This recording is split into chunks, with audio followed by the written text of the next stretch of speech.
say now is evidential, all right? A murder investigation has been launched after the body of a woman was found in Swansea. You're under arrest, mate, on suspicion of murder. An unsuspecting retiree, brutally killed by her neighbour.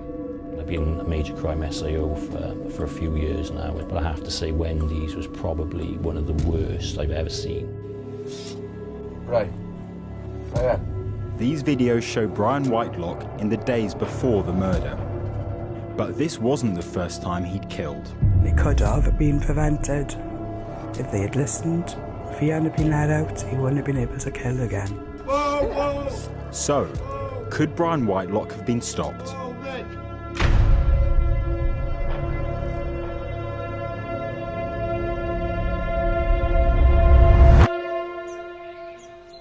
It's early morning in the small South Wales town of Clydach. A man checking in on his elderly neighbour has made a shocking discovery.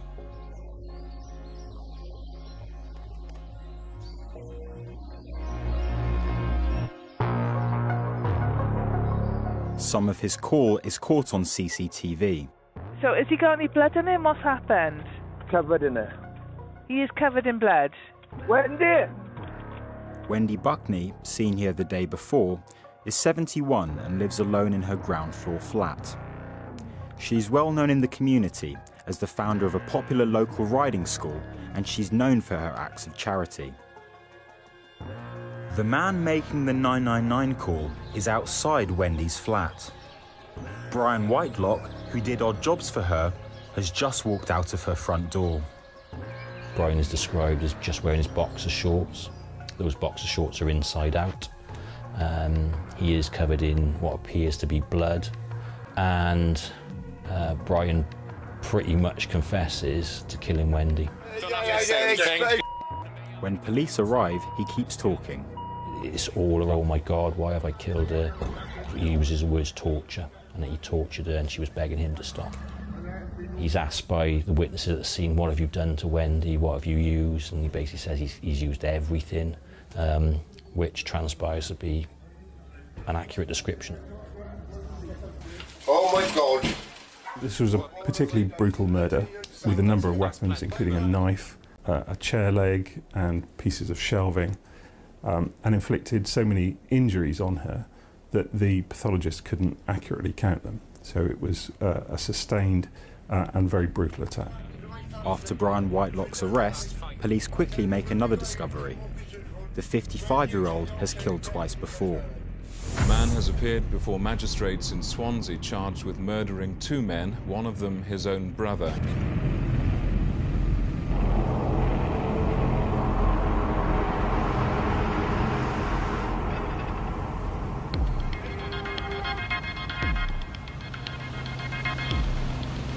The early noughties in Swansea in South Wales.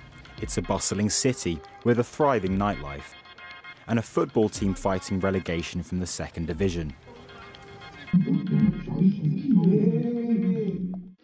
27-year-old Nicky Morgan was born and bred here, one of 4 siblings. Social boy, you know, he liked different things. He loved being with his family. He loved that. He loved a bit of a party. So if there was a match, probably meet up with his friends, make their way down there. If they wanted a match, sometimes he'd be in. He was either cracking a joke or telling us something that he'd done, or just normal family. Nothing different than anybody else. Nicky lived with his family in an estate on the outskirts of the city. His friend, Glenn Whitelock, lived on the same street. That's one of our favourites. That's what's on his grave. Yeah. Christmas. With his turkey leg. Nicky's older sister, Melanie, lived around the corner. We were in bed. It was middle of the night. My mother rang me to tell me that there was a house fire in Glenn's house. So I didn't really know why she was telling me that at that time of the night. And then she said that Nicky was in the house.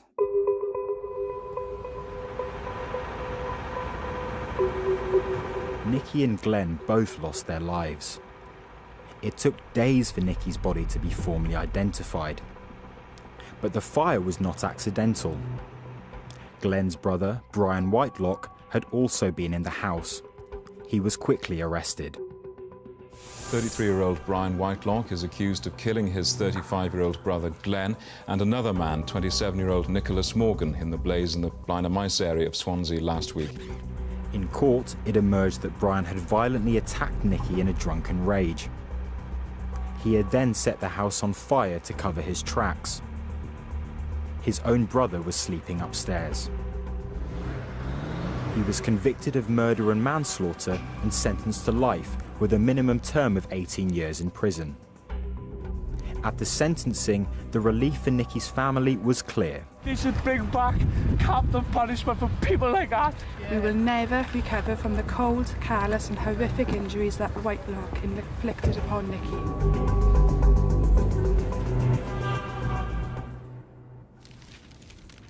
The family felt anger and disgust at the total lack of remorse shown by the defendant.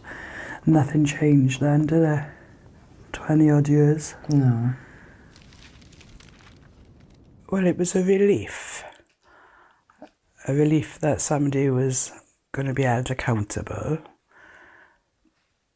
But it was upsetting as well, to know that somebody was capable of doing what they done to him. Just that evil face. Wicked, as it says. Yeah, wicked. Underneath the picture, wicked. Wicked, right, look. Life for an evil killer.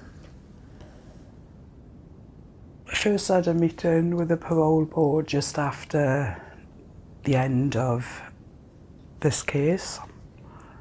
And then nothing for 18 years. You just didn't know. Then, in 2020, during the height of COVID, Brian Whitelock assaulted a security guard at a shop in Swansea. To the family's relief, he was recalled to prison. But that relief was temporary. Despite the best efforts of Nicky Morgan's family, Brian Whitelock was released from prison, back to the same flat in Clydach. One neighbour in particular felt he deserved a second chance. Wendy Buckney was well known for her bubbly, caring personality. She lived alone, but had 2 sisters and many nieces, nephews and friends living nearby. They adored her, and she loved them back. You speak to Wendy's family and you do get a flavour of who Wendy Buckney was, and I would describe her as a pillar within that community, within the community of Swansea. She ran the horse stables for decades, which I would suggest has touched the lives of probably thousands of people.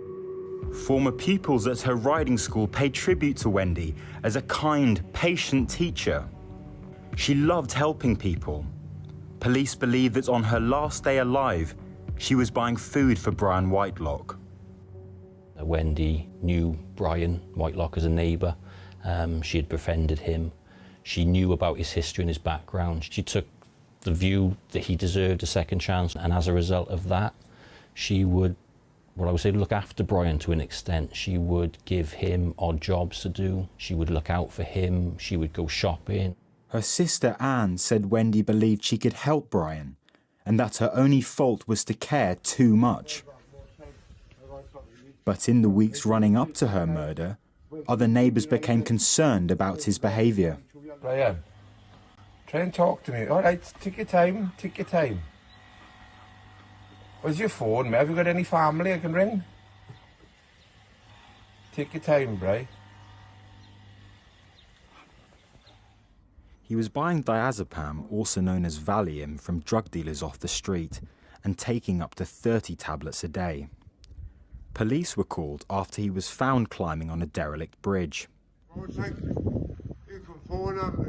In the days before Wendy's murder, things escalated even further. We get a call from a concerned neighbour around Brian's behaviour. He's shouting out of his house, he's shouting he's got COVID, things like that. But they were concerned enough to call us, so officers attend, no offences are disclosed, no offences are committed, and the officers leave. We get a call a few hours later. Brian is given suitable advice. He goes back indoors, and the neighbours are advised that if there's any continuing behaviours to contact us. The next incident we're involved with then is the discovery of Wendy's body.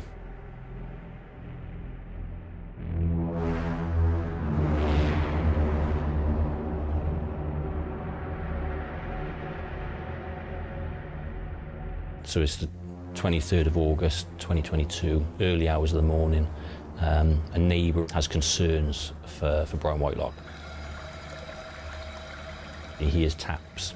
He hears water running from Brian Whitelock's flat.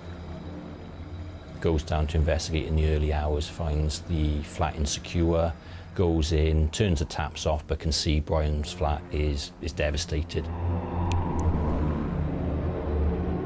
So probably about 4 hours later he comes back. Brian is still not in his flat, at which point this neighbour has even more increased concerns and actually reports Brian missing to us, to South Wales Police.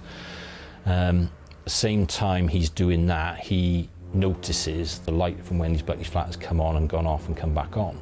He knows that Wendy knows about Brian and would have concerns about him, so he goes over to speak to Wendy to say that Brian is missing, to see whether she may have any information.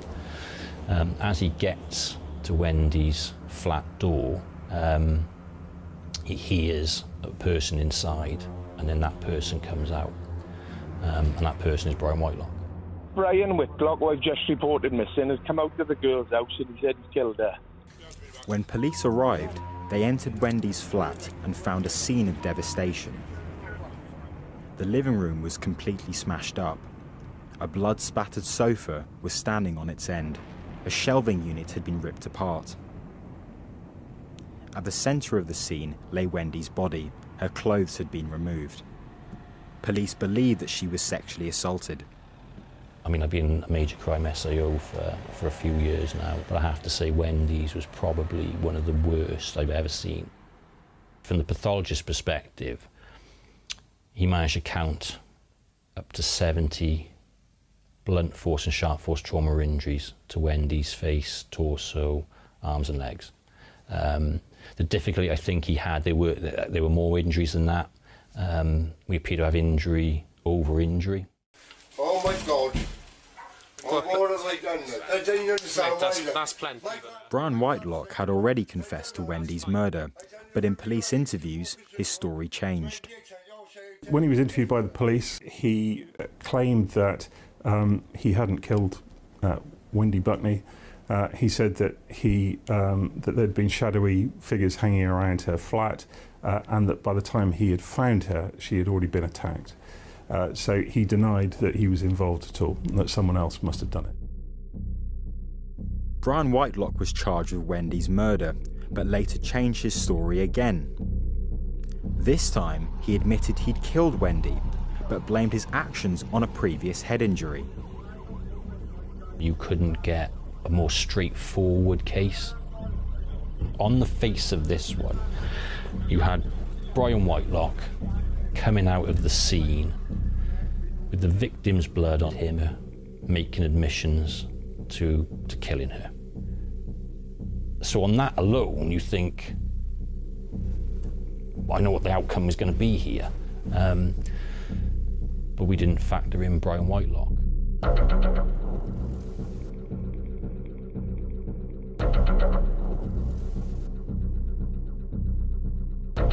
It took 27 months for the case to get to trial.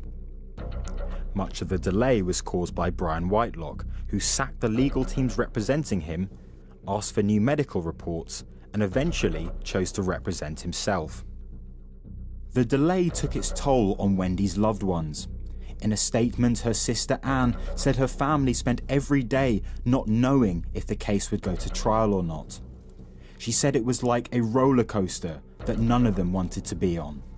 Brian Whitelock's defence, that a brain injury had caused him to kill Wendy Buckney, was challenged in court by the prosecution. Whoa, whoa, whoa. Looking at those videos, you can see why people would think Brian wasn't mentally well. However, further investigation using all the experts, psychiatrists, neuropsychiatrists, neurosurgeons. I think it was really clear that the brain injury defence that Brian was putting forward just was not evidenced. It wasn't there. So then you look at what other causes there might be for that. Brian telling witnesses post us finding Wendy's body that he's been using diazepam and street Valium. The prosecution case was that he was heavily intoxicated from diazepam and cannabis and alcohol, and ultimately the jury, by their verdict, rejected his account.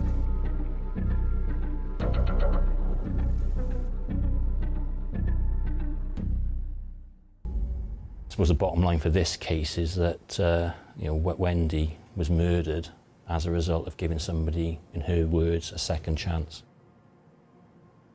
I don't think you'll ever get over it, I don't think, as a family, but hopefully the verdict gives them some sense of justice.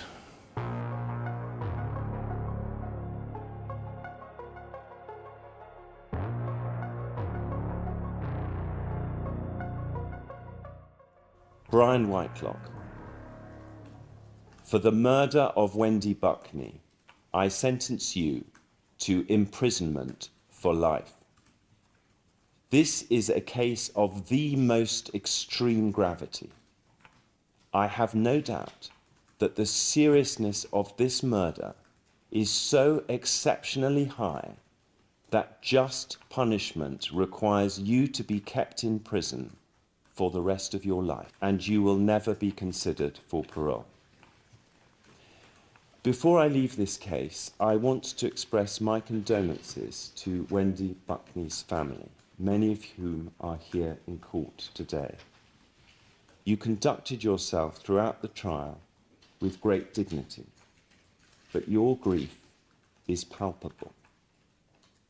I hope that with the passage of time, you will be able to think more and more of Wendy Buckney as she was in her life of 71 years, so that her last hours do not blot out all that was happy and good about that life and about her.